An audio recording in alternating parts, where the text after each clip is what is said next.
Hey guys, Nova Epsilon 12 here, and this is my first 7 Days to Die video. It's going to be a really short one.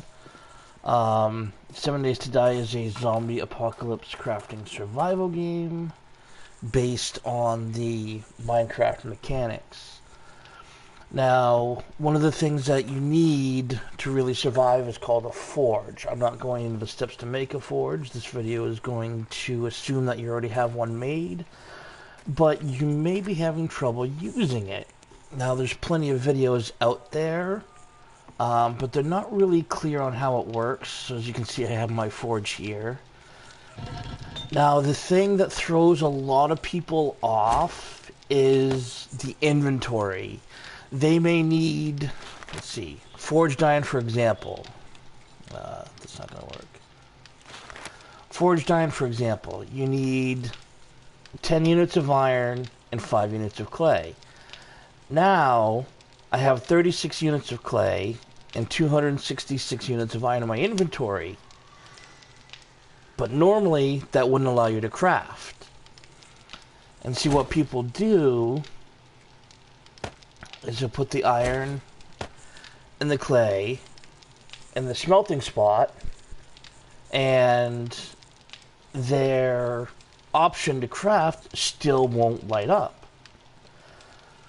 Here is the kicker. The forge has its own private inventory that you cannot manipulate. So if you look here, see how it says iron 2075 and clay 2,250. If you notice, those numbers there match what I have here. Because this inventory, these numbers here are related to this inventory over here.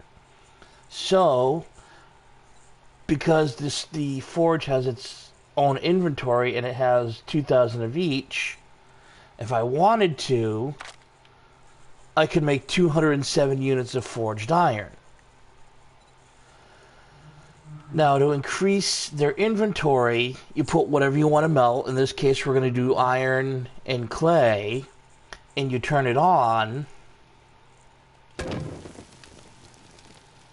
And if you watch, as the iron and clay get used up and melted, the private inventory of the forge, the numbers go up. See, watch, 259 iron, 258, 257, and each time iron's used, its private stock here goes up. So this is the inventory that you need to pay attention to when you forge with this interface, not what's down here. And for the anvil, it's the same way. You need 200 iron and 20 clay. So as long as you have 200 iron over here and 20 clay, the forge will allow you to make the anvil, which you can drag up to this spot, which unlocks more menus. I was actually just watching a family of 4 who they just completed their second blood moon wave on day 7. And the mother seemed to have trouble using the forge. They didn't quite understand exactly how it worked. I didn't either, and I had looked up some videos, and the videos weren't clear. They didn't really point and show you how everything worked. They just kind of said, this is how it works, and they flipped through some inventory screens. But I figured I'd just go and make this video for people to see, where I'd actually point and show how things work. It's actually relatively simple. I'm probably going to start doing a lot more 7 Days to Die videos. I'm still learning. My settings are a little bit noobish right now. I'm on the Navazine map.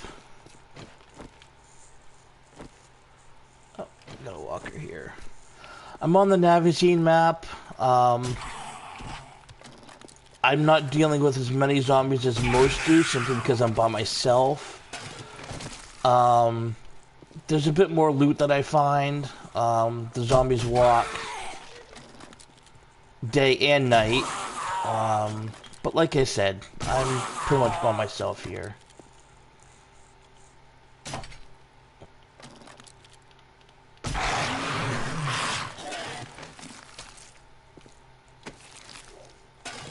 And actually, I just picked up some brass, so I'll give you a much more in-depth idea of exactly how the forge works. So what we're going to do is we're going to stop this. And I'm going to take the brass doorknob and put it in there. So right now I have no brass. So I'm going to turn on the forge. And see, I now have one brass melting. And that brass is going to melt. See? Now the forge has 20 brass, whereas it had none. So if I wanted to do something to build brass, like a bullet casing, it says I need 1 brass, and I have 20, because the forge here has 20 brass. So whatever you melt here goes into the forge's private inventory, which then you use to build with this interface. You cannot take anything out of the inventory, but you can reconvert them. Like I could do brass. I could basically take this 20 and turn it into more brass units. So yeah, that's pretty much it. I hope that's a little more clear on how things work. I definitely recommend getting a forge as soon as possible. I don't know about the PC version, but for the PS4, you need 20 units of animal hide to make the bellows. That's probably the trickiest part.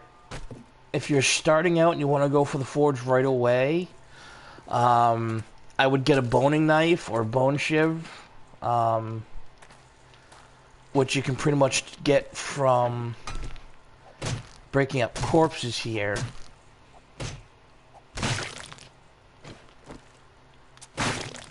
So you got a bone there. You can turn that into a shiv, and look for the zombie dogs, because each zombie dog gives 3 animal hides when you use the bone shiv on it.